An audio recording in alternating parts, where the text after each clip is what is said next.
Hello दोस्तों, आप लोगों का फिर से स्वागत है वाईफाई क्लासरूम CGPSC में। आज हम छत्तीसगढ़ संपूर्ण अध्ययन का एक टॉपिक लेकर आ रहे हैं जिसका नाम है छत्तीसगढ़ में नदी अफवाह तंत्र। ध्यान दीजिएगा, नदी अफवाह तंत्र ये बहुत ही इम्पॉर्टेंट है CGPSC, CG व्यापम या CG से रिलेटेड और भी एग्ज़ामों के लिए, क्योंकि इसमें अफवाह तंत्र के बारे में और साथ में उससे नदियों के बारे में पूरा डिटेल से पढ़ाया जाएगा। तो आप लोग इस वीडियो से जुड़े रहिए और जो भी इस चैनल में नया है कृपया करके सब्सक्राइब कर दीजिए और बेल आइकन को दबा दीजिए ताकि जो भी नए वीडियो का नोटिफिकेशन आप तक जल्द से जल्द पहुँच जाए। तो हम लोग टॉपिक स्टार्ट करते हैं कि जो छत्तीसगढ़ के में नदी अफवाह तंत्र है उसके बारे में जान लेते हैं। तो हम जानते हैं कि जो मानव सभ्यता है उसका भी विकास नदी के किनारे ही हुआ है। और साथ में हम छत्तीसगढ़ में देखें तो प्राकृतिक संसाधन का तो यहाँ बहुत ही ज़्यादा योगदान है। और साथ में देश में जो प्रदेश की बात करें तो ये पर्याप्त मात्रा में विद्यमान है यहाँ जो प्राकृतिक संसाधन है। इसमें जब जल संसाधन की हम लोग बात करते हैं, ध्यान दीजिएगा, ये जो जल संसाधन है इसका बहुत ही ज़्यादा महत्व है जीवन रेखा में। एक तरीके से जीवन रेखा बोला जाए, वो चाहे कृषि क्षेत्र की बात करें या फिर ऊर्जा क्षेत्र की बात करें, तो ये सब जो चीज़ें हैं वो जल संसाधन के अंतर्गत। आप लोग इस टॉपिक को ध्यान से देखिएगा, इसमें प्रदेश की नदी और उनकी सहायक नदियों के बारे में बताया जाएगा। तो हम लोग चलते हैं, टॉपिक स्टार्ट करते हैं। यहाँ पहले अफवाह तंत्र के बारे में देख लेते हैं। तो जो ऊपर में आपको ये ब्राउन कलर का जो दिख रहा है, ये वाला जो क्षेत्र है, मतलब कहा जाए तो छत्तीसगढ़ का उत्तरी क्षेत्र जो सरगुजा संभाग को अगर बोला जाए तो उधर पे जो सोन अफवाह तंत्र है वो सोन अफवाह तंत्र के अंतर्गत आता है। और इसकी अगर हम लोग देखें जो क्षेत्रफल, तो यहाँ 18,789 वर्ग किलोमीटर में यह फैला हुआ है। और अगर प्रतिशत की बात करें तो छत्तीसगढ़ में 13.63% क्षेत्रफल छत्तीसगढ़ में है। मतलब छत्तीसगढ़ का जो 13.63% है वो सोन अफवाह तंत्र के अंतर्गत आता है। और ब्राह्मणी अफवाह तंत्र की अगर हम लोग बात करें उसके बाद जस्ट यहाँ नीचे पे ऐसे है, और ग्रीन वाला जो दिख रहा है वहाँ 1420 वर्ग किलोमीटर में वो फैला हुआ है। 1.03% छत्तीसगढ़ में इसका हिस्सा है, ध्यान दीजिएगा। और जो महानदी अफवाह तंत्र की बात करें तो ये मोस्ट इम्पॉर्टेंट है, ध्यान दीजिएगा, ये मोस्ट इम्पॉर्टेंट है। ये 77,430 वर्ग किलोमीटर में फैला है। छत्तीसगढ़ में इसका अगर हिस्सा देखें तो 56.15% है। और इसी के साथ ये छत्तीसगढ़ में सबसे बड़ी अफवाह तंत्र बनाती है। तो इसको हम लोग और भी ज़्यादा विस्तार से पढ़ेंगे। इस महानदी, उसकी सहायक नदी और उसकी सहायक नदी की जो सहायक नदी है उसके बारे में हम लोग जानेंगे।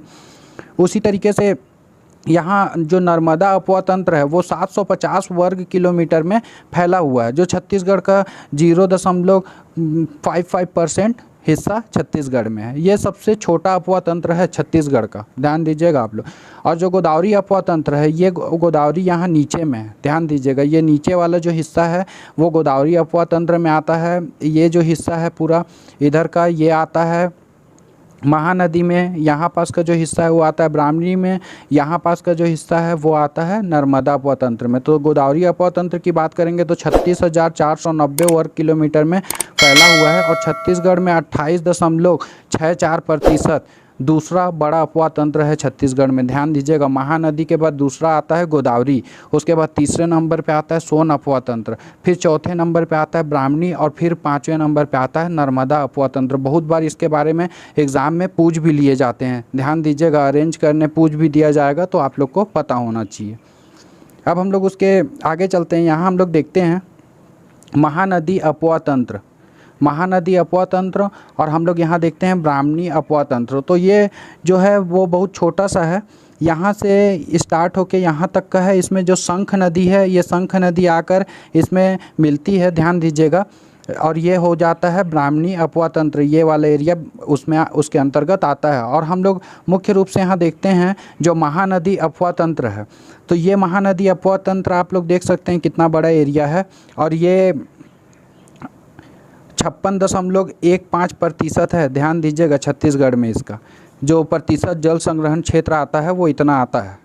और उसी तरीके से हम लोग अगर इसका नाम देख लें तो इसका नाम जो है उसको मैं शॉर्टकट में पहले बता देता हूँ, उसके बाद फिर उसको आपको बताता हूँ।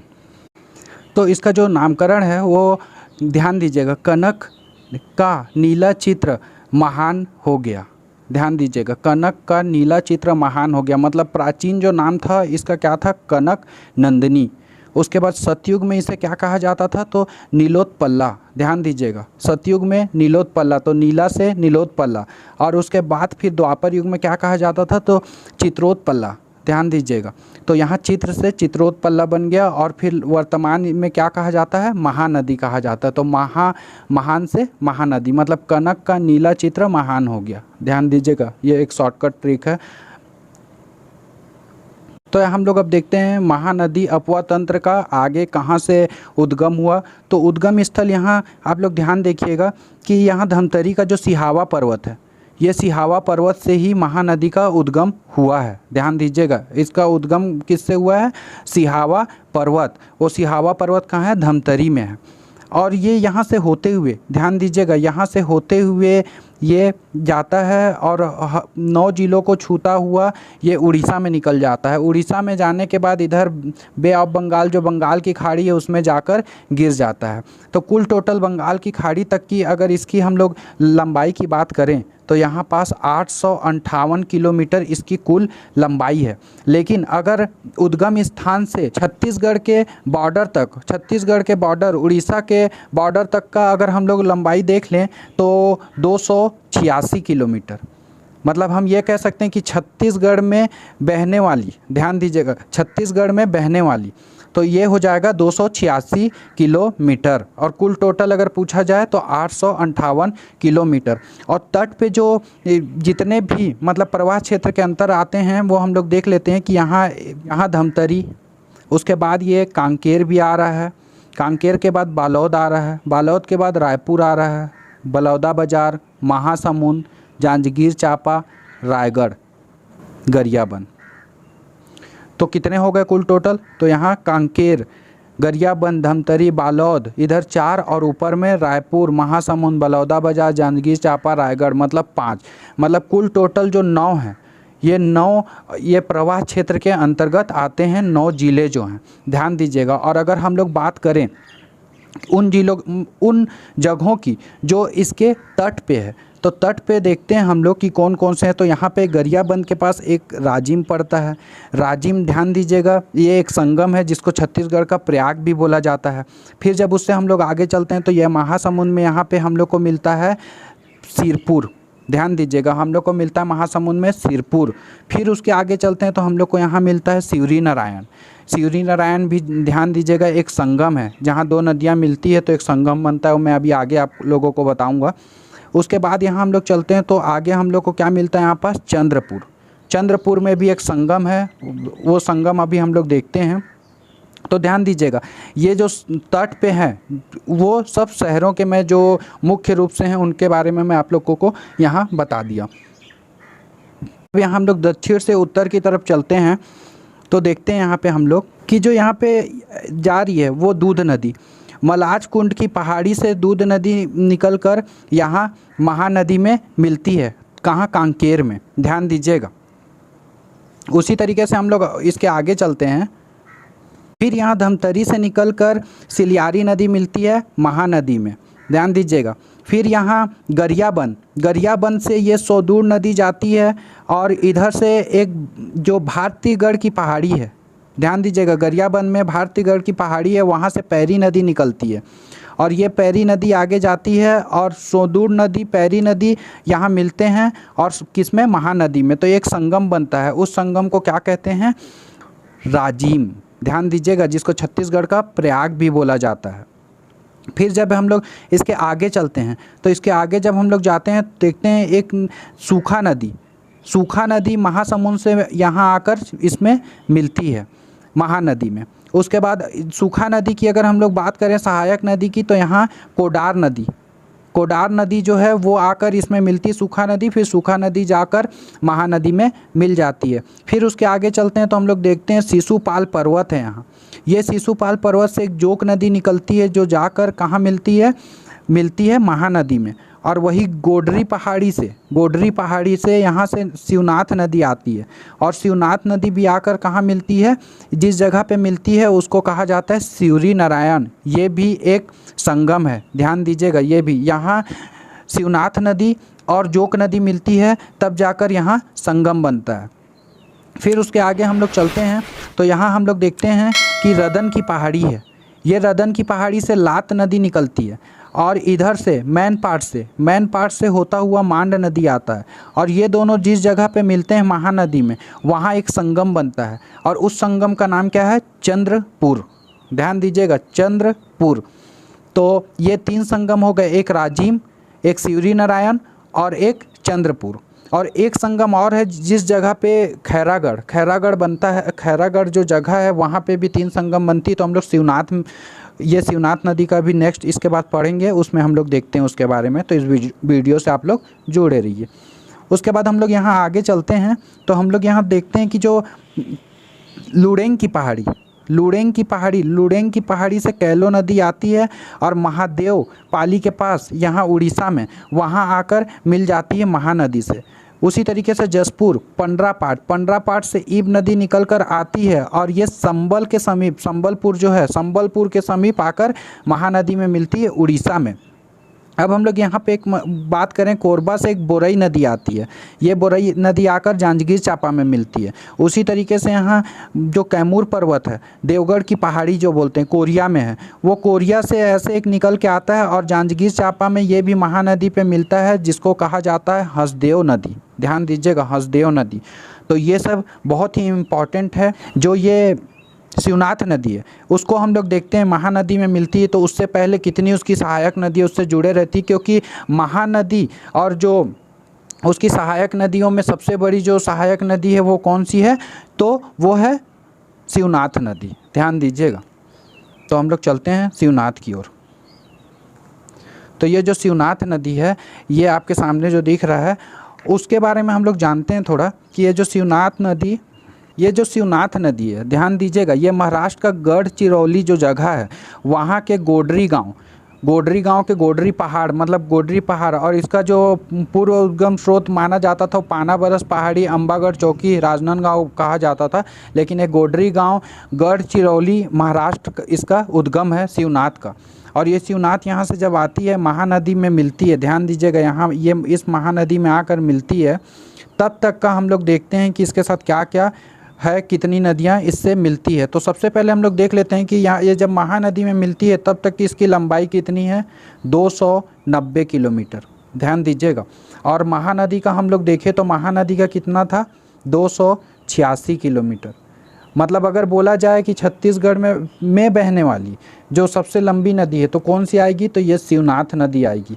और अगर बोला जाएगा कि छत्तीसगढ़ से होकर बहने वाली सबसे लंबी नदी, तब क्या कहेंगे?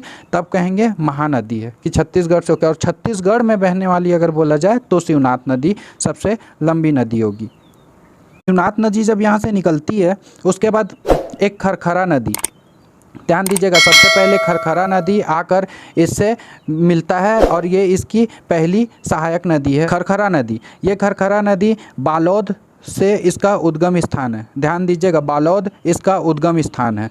ये उसके बाद आती है तांदुला नदी, और ये खरखरा जो नदी उस पर खरखरा बांध बना हुआ है। और हम लोग बांध जलाशय वाला जब पढ़ेंगे तो उस टाइम में इसको और डिटेल से पढ़ेंगे हर जगह के बारे में। अभी नदी और उसकी सहायक नदियों को देख रहे हैं। तो ये तांदुला नदी है, ध्यान दीजिएगा। ये तांदुला नदी यहाँ से होते हुए, मतलब ये कांकेर से निकलकर और जाकर शिवनाथ नदी में मिल रही है। शिवनाथ की सहायक नदी है तांदुला, और इसमें तांदुला परियोजना भी एक चल रहा है। ध्यान दीजिएगा, छत्तीसगढ़ का पहला परियोजना यहीं चल रहा था, तांदुला परियोजना। और यहाँ हम लोग देखते हैं तो सूरही नदी, ध्यान दीजिएगा, ये सूरही नदी आकर एक मिलती है।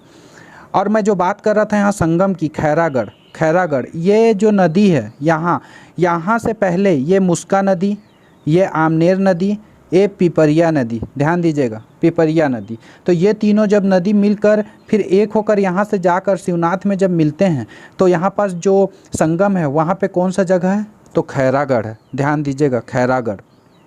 फिर हम लोग आगे चलते हैं तो यहाँ हमको दिखता है हाप नदी।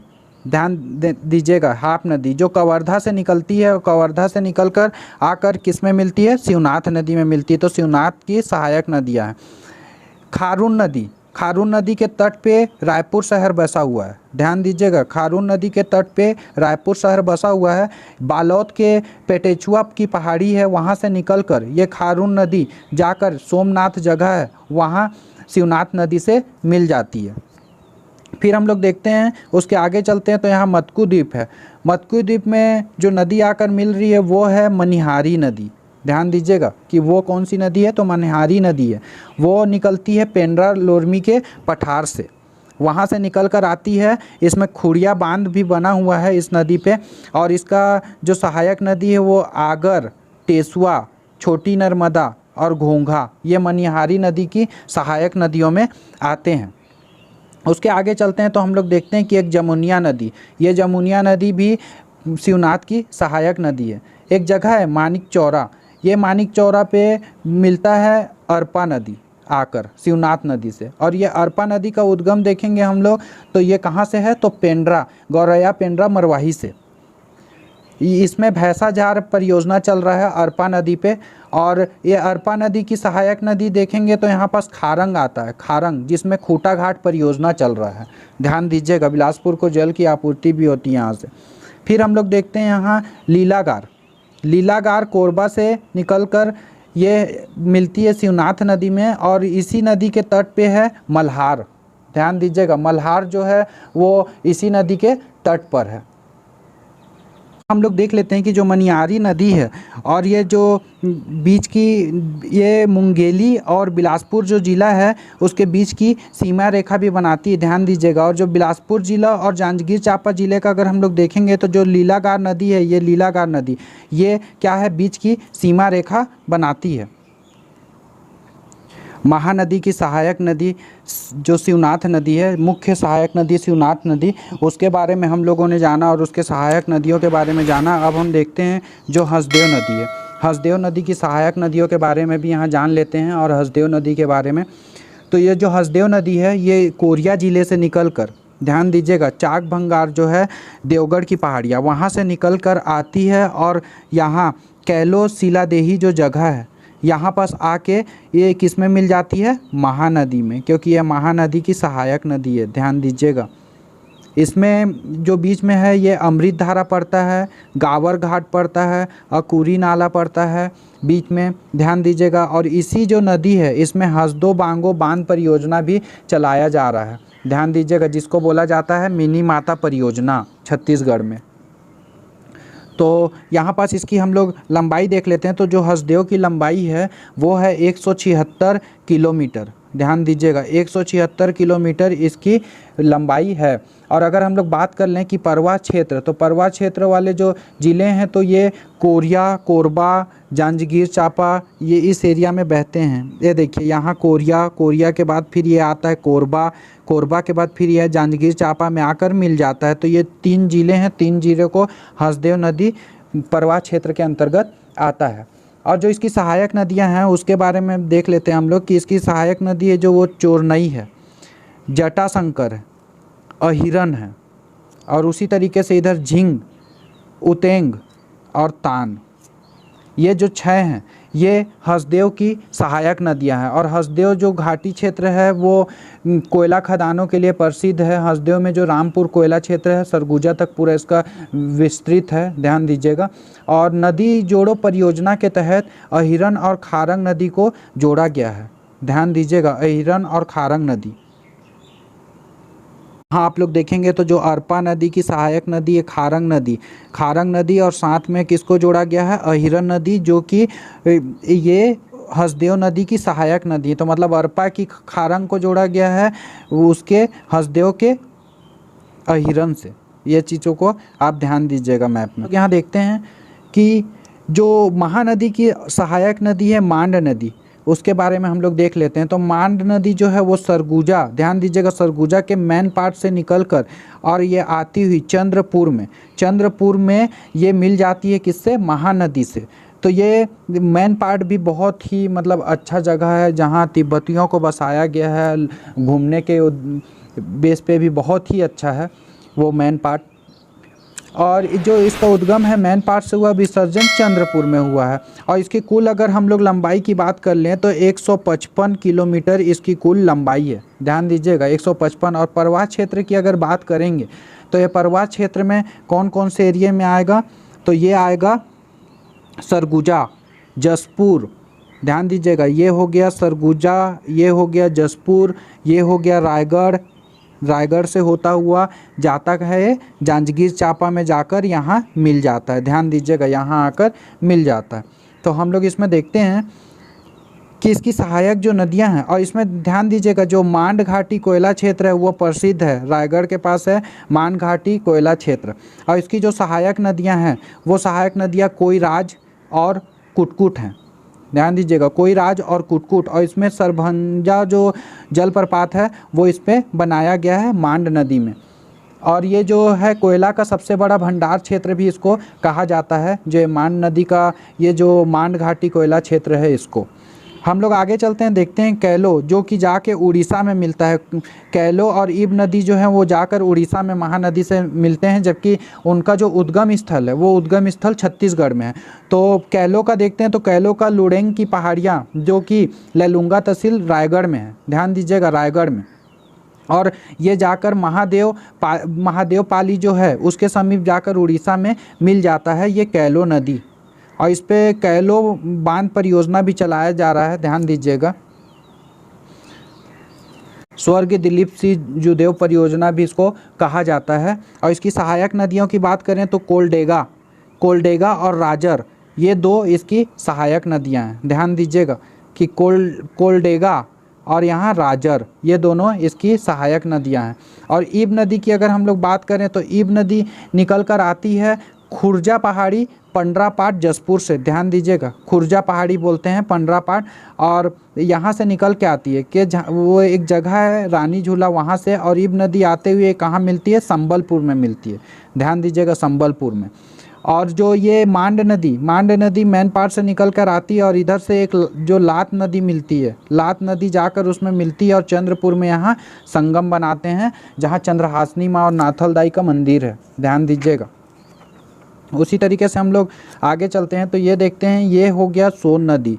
मतलब ये हम लोग क्या पढ़ने जा रहे हैं, तो ये सोन नदी अपवाह तंत्र के बारे में हम लोग देखने जा रहे हैं। तो ये सोन नदी अपवाह तंत्र में हम लोग यहाँ कोरिया ज़िले में देखते हैं कि यहाँ पे जो कैमूर पर्वत है, देवगढ़ की पहाड़ी, तो कैमूर पर्वत से यहाँ बनास नदी निकल कर आकर ये सोन नदी में मिलता है। ये सोन नदी उसका मध्य प्रदेश में उद्गम स्थल है और यहाँ से छत्तीसगढ़ के ऊपर अपवाह तंत्र बनाते हुए ये जाकर गंगा में मिल जाती है। ध्यान दीजिएगा तो यहाँ जो देवगढ़ की पहाड़ी है यहाँ से गोपत नदी निकलती है और जाके बनास नदी में मिलती है, और बनास नदी लास्ट में जाके कहाँ मिलती है, सोन नदी, सोन अपवाह तंत्र में मिलती है। क्योंकि इधर का जो दिशा है वो दिशा उत्तर की ओर है। और यहाँ जो देवगढ़ की पहाड़ी है वहाँ से नेऊर नदी निकल के जाती है। ध्यान दीजिएगा ये नेऊर नदी, ये इसको कहा जाता है कि ये मध्य प्रदेश और छत्तीसगढ़ की एक सीमा रेखा भी निर्धारित करती है। और उसके आगे हम लोग चलते हैं, यहाँ सरगुजा में देखते हैं तो यहाँ क्या है, छुरी मतिरंगा की पहाड़ियाँ, वहाँ से निकलती है रिहंद नदी। ध्यान दीजिएगा रिहंद नदी निकलती हुई जाकर कहाँ मिलती है, तो ये भी जाकर सोन नदी में मिल जाती है। तो इसकी हम लोग सहायक नदियों की बात करेंगे तो इसकी सहायक नदियों में यहाँ सूर्या नदी, फिर उसके बाद ये मोरनी नदी, और उसके बाद ये महान नदी। ध्यान दीजिएगा महान नदी, मोरनी नदी और ये सूर्या नदी, ये तीनों जो नदियाँ हैं वो रिहंद नदी की सहायक नदियाँ हैं। ध्यान दीजिएगा आप लोग।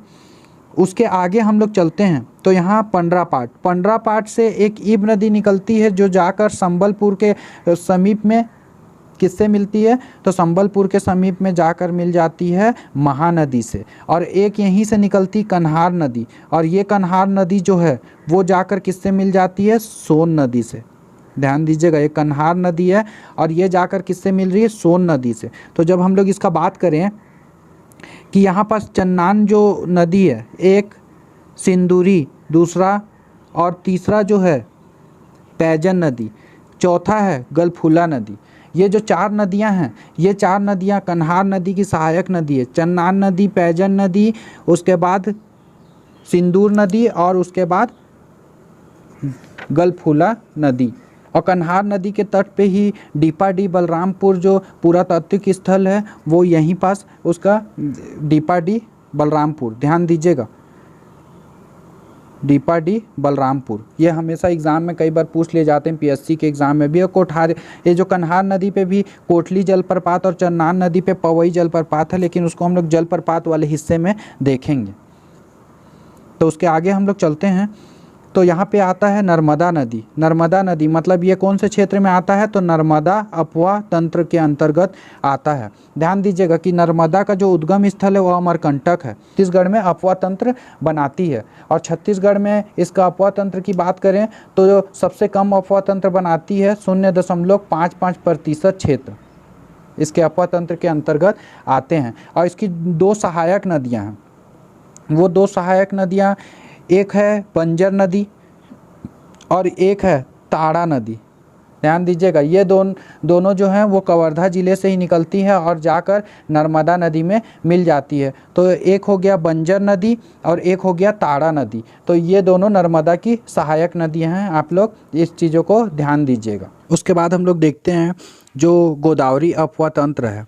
ये गोदावरी अपवा तंत्र यहाँ नीचे से छत्तीसगढ़ के जाती है, दक्षिण क्षेत्र से जो अपवा तंत्र बनाती है। तो ध्यान दीजिएगा आप लोग कि ये जो मैप में पूरा दिख रहा है, ये गोदावरी क्षेत्र जो गोदावरी अपवा तंत्र है उसके अंतर्गत आता है। और इसमें मुख्य नदियाँ दो है, उसके बारे में हम लोग जान लेते हैं।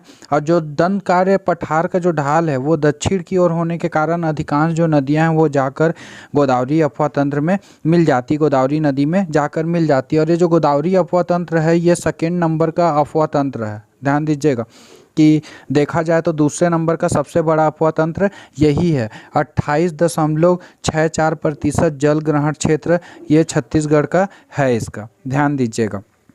और 36.49 हज़ार वर्ग किलोमीटर में ये फैला हुआ है। तो इसके नदियों की बात कर लें तो हम लोग यहाँ देखते हैं कि इसकी मुख्य नदियों में यहाँ इंद्रावती नदी है, इंद्रावती नदी है, और यहाँ एक सबरी नदी है। ये जो दोनों नदियां हैं ये उड़ीसा से इन लोग का उद्गम स्थान है। तो आप लोग ध्यान दीजिएगा कि हम लोग पहले देखते हैं इंद्रावती नदी को। तो इंद्रावती नदी को प्राचीन में कहा जाता था मंदाकिनी। ध्यान दीजिएगा कि प्राचीन में इसका जो नाम था वो था मंदाकिनी। और ये जो है उड़ीसा के कालाहांडी के समीप मुंगेर पर्वत है, मुंगेर पर्वत से ये उद्गम स्थल है इंद्रावती का। और ये इंद्रावती यहाँ से आती है और चलते चलते पूरे गोदावरी में जाकर मिल जाती है। तो ये गोदावरी में जब मिलती है तो ये कहाँ मिलती है, तो भद्रकाली नामक एक स्थान है, वहाँ पर जाकर गोदावरी में मिल जाती है। और इसका जो प्रवाह क्षेत्र देखेंगे हम लोग तो प्रवाह क्षेत्र में यहाँ बस्तर आता है, परवा क्षेत्र में यहाँ बस्तर है, दंतेवाड़ा है, दंतेवाड़ा के बाद ये बीजापुर है। तो ये परवा क्षेत्र के अंतर्गत आते हैं। और तटीय शहर की बात करें तो इसमें जगदलपुर, बारसूर और भोपालपट्टनम ये तीन हैं, वो तीनों आते हैं इसके अंतर्गत। ध्यान दीजिएगा कि जगदलपुर, बस्तर और बारसूर जो है और बीजापुर में भोपालपट्टनम, ये तीनों शहर इसके तट पे बसे हुए हैं। और जो चित्रकूट जलप्रपात है वो भी ध्यान दीजिएगा इसी इंद्रावती नदी पर बना हुआ है। और प्रवाह की दिशा इसकी पश्चिम की ओर है। इसके सहायक नदियों को हम लोग देख लेते हैं। तो इसकी जो सहायक नदियां हैं वो है नारंगी नदी। ये नारंगी नदी कोंडागांव, ध्यान दीजिएगा, कोंडागांव से निकलता है नारंगी नदी। और नारंगी नदी के तट पे ही कोंडागांव शहर बसा हुआ है। और जो नारंगी नदी का उद्गम है कोंडागांव में तो वो माकड़ी, जगह का नाम माकड़ी है, ध्यान दीजिएगा। उसी तरीके से यहाँ इसमें इसी के समीप में जो है चित्रकूट, जहाँ मिलता है आके वहीं चित्रकूट जलप्रपात भी है। और उसके हम लोग आगे देखते हैं तो यहीं कोंडागांव से बोर्डिंग नदी भी निकलता है, ये बोर्डिंग नदी है कोंडागांव से। उसके आगे हम लोग यहाँ चलते हैं तो उसके आगे हम लोग देखते हैं कि यहाँ गुडरा नदी है नारायणपुर से। और उसके आगे हम लोग चलते हैं तो अब यहाँ हम लोग देखते हैं कि बिबरा नदी खुरसेल पहाड़ियों से। उसके बाद आगे चलते हैं तो यहाँ पास हम लोग देखते हैं कोटरी, कोटरी जो राजनांदगांव से इसका उद्गम है। इसका नाम प्राचीन जो नाम है वो परलकोट है, ध्यान दीजिएगा। कोटरी नदी का प्राचीन नाम परलकोट है। और ये मोहेला जो राजनांदगांव में तहसील है वहीं से निकलता है और बीजापुर में आकर ये इंद्रावती में मिल जाता है। और इंद्रावती की सबसे बड़ी सहायक नदी है, ध्यान दीजिएगा, पहले नंबर का सबसे बड़ा सहायक नदी है। और इसका प्रवाह क्षेत्र देखेंगे तो ये राजनांदगांव आता है, राजनांदगांव के बाद ये नारायणपुर, नारायणपुर के बाद यहाँ बीजापुर, जहाँ आकर वह मिल जाता है। उसके नीचे हम लोग यहाँ देखेंगे तो बीजापुर से एक चिंतांगू नदी और एक तालपेरू नदी, ये दोनों नदी जाकर कहाँ मिलती है, तो जाकर मिलती है इंद्रावती नदी में। तो ये हैं इनकी सहायक नदियां हैं। और नीचे की तरफ से हम लोग देखते हैं तो तालपेरू, चिंतावांगू के बाद संखनी और डंकनी, ध्यान दीजिएगा। तो जो ये डंकनी नदी है ये डांगरी क्षेत्र जो दंतेवाड़ा का है, ये इस एरिए से ये जो क्षेत्र है ये डंकनी नदी का उद्गम है। और संखनी नदी का उद्गम कहाँ है, तो बैलाडीला जो पहाड़ी है, यहाँ बैलाडीला पहाड़ी से संखनी नदी है और यहाँ से डंकनी नदी, ये दोनों जाकर इंद्रावती नदी में। और जो संखनी और डंकनी का जो यहाँ पे संगम है, उस संगम पे दंतेश्वरी माता का मंदिर है। और जो संखनी डंकनी नदी है ये छत्तीसगढ़ का सबसे प्रदूषित नदी इसको कहा जाता है, ध्यान दीजिएगा, सबसे प्रदूषित नदी इसको बोला जाता है। और ये जो इंद्रावती नदी है इसको बस्तर संभाग का जीवन रेखा भी कहा जाता है। और ये बस्तर के पठार का सबसे प्रमुख नदी भी है। हम लोग देखते हैं यहाँ पे जो सबरी नदी है, सबरी नदी का उद्गम भी उड़ीसा में है। उड़ीसा के कोरापुट क्षेत्र, ये कोरापुट क्षेत्र के अंतर्गत आता है, वहीं से उसका उद्गम है। और ये बस्तर से होते हुए सुकमा पहुँचती है, ध्यान दीजिएगा। तो इसके प्रवाह क्षेत्र में बस्तर और सुकमा आएंगे। और अगर इसका बात करें तो 173 किलोमीटर ये सबरी नदी की लंबाई है। और अगर इंद्रावती की बात करें तो 264 किलोमीटर, ध्यान दीजिएगा, इंद्रावती 264 किलोमीटर और 173 किलोमीटर में कौन है, तो ये सबरी नदी का है। और ये इससे क्या है कि यहाँ पास देखेंगे आप लोग तो कांकेर नदी यहाँ से गुजरती है। और साथ में मालेगार नदी है, वो भी इसकी सहायक नदी है, यहाँ से गुजरती है, ध्यान दीजिएगा। जो सबरी नदी उसकी सहायक नदी में कांकेर नदी और मालेगार नदी है। और कांकेर नदी की अगर सहायक नदी की बात किया जाए तो मुनगा बहार, ध्यान दीजिएगा, मुनगा बहार जो है नदी वो कांकेर नदी की सहायक नदी है। और यही कांकेर नदी में भैंसा दर्रा जो नामक स्थान है, जो प्राकृतिक रूप से मगरमच्छ लोग के लिए संरक्षित किया गया है, वो यही कांकेर नदी पर स्थित है। और उसी तरीके से हम लोग देखेंगे तो ये छत्तीसगढ़ की जो दक्षिण सीमा है, वो भी एक तरह से बोला जाए तो छत्तीसगढ़ की दक्षिण सीमा बनाती है सबरी नदी। उसी तरीके से टॉपिक ख़त्म होता है। अगर आप लोगों को वीडियो अच्छा लगा हो तो लाइक, शेयर और सब्सक्राइब कर दीजिए। मिलते हैं नए वीडियो के साथ। धन्यवाद दोस्तों।